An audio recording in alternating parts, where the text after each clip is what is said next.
Good afternoon, everyone. David and Kennedy again here for the third in a series of our Fall Golf Fitness series. We left you with the backswing, how to load into that right side. Coach Lee talked about what your feelings are into that right hip and the load. The big muscles really engaged, in that backswing. You can see now, Kennedy talked about connection with the backswing. Now the club and arms do start, but from there she really drove home the point that it's really a big muscle move from that point. The lats are involved, the core's involved, and really to the degree that you do these things determines how much power you actually build up and how that load is really gathered in that backswing. That's what sets up the next move, transition move. Boy, if there's a holy grail to golf, it's the transition move, because as teachers, that's where we see most people get it wrong. Yeah. I think the biggest, that to me trips up more people, that move of transition. What's transition? It's the blend from the backswing and the very start of the downswing. Mm-hmm. So we've written a few articles on this topic, in past. Yeah. We talked about, how that transition happens before the club actually gets to the completion of the backswing. Yeah. So the body is already moving, key word there now, the body is already moving in transition. You want to tell them a little bit about what you feel and what you teach your players, how this sort of magic move occurs? Yeah, when I first started working with you, this concept kind of blew my mind a little bit, like you said. The transition is starting as you're still finishing your backswing, which Absolutely. is kind of a little mind-blowing concept. Yeah. But we've written articles, and you've probably heard us say the term kinematic sequence. So the sequence, there's 4 parts to it. So as you're winding up, the first segment that goes, you can think of it in 4 parts. You've got your pelvis, you got your thorax or rib cage, your lead arm, and then the club. Yeah. So as you're winding up and finishing the backswing, my pelvis is going to separate Right. from my upper body and lead the transition. Yeah, that's big for a lot of people. And a lot of times, I know you do TPI assessments, and Coach Lee does TPI assessments, and that one move, the ability to separate, let's talk just briefly about that, because their ability to do that really determines if they can do the transition correct, right? Yeah. Talk to them a little bit about that separation and just a little bit more on what you mean by that. Yeah, so basically, as I'm winding up, basically my upper body is kind of finishing up the backswing. My lower is pulling away. Yeah. And Lee maybe can demonstrate better than me, but Yeah. I'm feeling this pull away as my upper is still completing the backswing. Right. Let's do that again, and I'm actually gonna hold the club at the top of her swing, and you'll see how you start your pelvis. The club actually sort of holds there a little bit. It doesn't. It delays its downward. Remember, it's actually still going backwards, and then when you move into that. So let's go through that just a little bit about.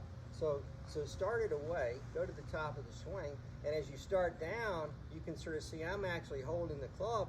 That's what gets you separation. Your hips are way out ahead of the core, and then the thorax, and then arms, and then club. So that sort of is the magic move and feel. Yeah, because you're storing, basically you're able to store all this energy that you did in that great backswing, and store it, Right. and are able to release it and compress the ball. We see most people, their sequence is off. You'll see a throw of the club first, Right. and that eventually is going to outrace Yeah. the hips and your rib cage, and so Sequence is all disrupted. yeah. Yeah, if you over the toppers really pay close attention to this little series, because we think you can really clean up your path problem. Yeah. If you get if you get the backswing load correct and transition sequence correct, we think you can. Well, number one, we know it will clean up path because it's actually what shallows the club. But more than anything, it's going to get you 4 or 5 more miles per hour in that club head speed, which is another 15 plus yards. And gosh, we know more than anything, picking up some distance is the biggest driving factor to lowering those scores. Yeah. We had a speed class earlier it was early, late winter, early spring? Yeah. And we talked a lot about transition, and I think we found in our class, most guys, they shifted too late into the right side, and they stayed back there. They didn't, as Kennedy demonstrated, they didn't get the separation. Yeah, early on. And I know Mr. Dayton worked on it. He said he picked up some more yardage. So we're signaling you out, Mr. Dayton, so I hope you did. But I know a couple of them picked up more yardage when they started getting the feel of that separation, how they transitioned earlier before the club finished its backswing. Yeah. So Yeah. hope this helps transition. That is the glue for that downswing and that great impact, powerful impact position. So thanks everyone. Hope this helps. Have a great day. All right, so today we're going to cover what Kennedy and David were talking about in our transition move, and kind of what they were building off of was a kinematic sequence, and sometimes what I like to call, and other professionals in the industry call, like an X factor.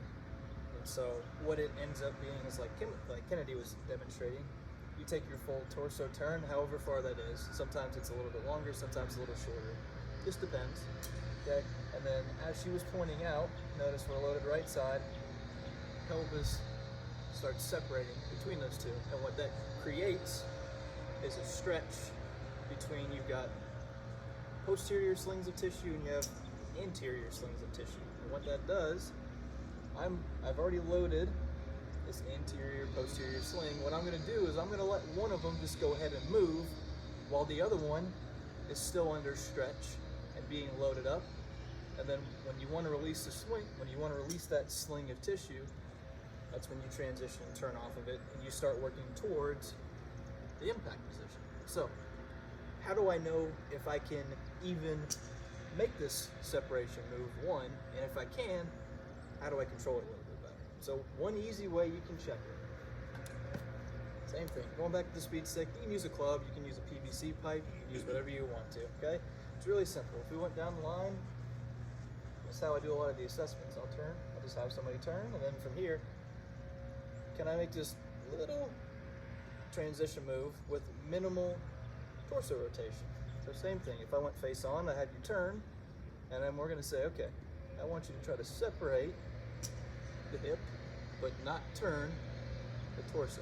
Okay, notice, I got a little bit of it. I could probably get a little bit more out of it if I really wanted to try hard to, but you really wanna feel this sling of tissues stretch and load, okay? So that's one way we can check it, okay? If we know we can do it, great, okay? How do we use it?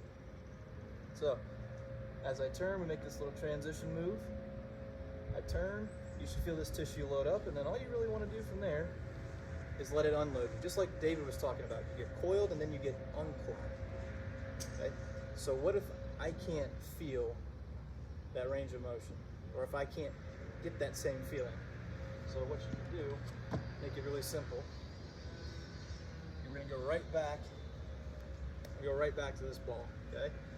Same thing, I want you to make your turn. This is gonna give you a little more load on your torso. If you get some load on your torso, it should download you into your hips and your legs a little bit more, okay? I make my little turn, and then I feel my pressure shift. And I notice it's a little bit easier for me now to feel this leg start rotating and moving out of the way, okay? And the third thing, how do we use that, okay? So I'm gonna take this ball, I'm gonna pin it right on my chest. I'm gonna take my turn, I'm gonna make my transition move, and then I'm gonna punch it to the ground. That would be your next sequence to get to impact. But that's how you effectively use your torso turn and get it nice and stable. We've got our hips turned, nice and stable. We've got a little bit of separation, great, we can feel the tissue stretch, and now we can figure out how do we use it to get to impact. So, it's a simple way of explaining it, hope it helps.